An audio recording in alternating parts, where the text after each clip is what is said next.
गुरुवर्य पंडित नीलकंठबुवा अभ्यंकर त्यांनी जास्तीत जास्त शब्दांकडे, भावनेकडे, रसाकडे पाहायला लावलं आणि सगळ्यात मोठा विचार दिला तो म्हणजे श्वासाचा, की भावना अशी असली पाहिजे की त्याच्यामध्ये तुम्ही श्वास पण तसा रोखला पाहिजे. बरोबर.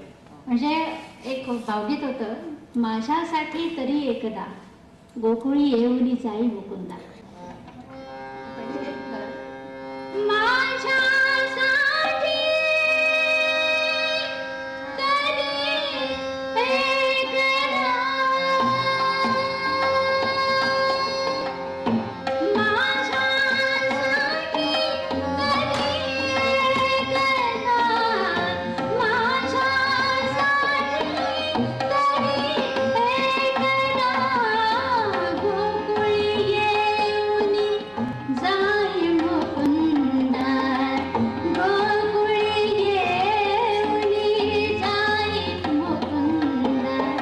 ही ओळखली, गोकुळी येऊनी जाई मुकुंदा. आणि मी म्हणत होते, गोकुळी येऊनी जाई मुकुंदा. आणि बुवांनी मला थांबवलं, तुम्ही हे काय म्हणताय, गोकुळी येऊनी जाई मुकुंदा काय?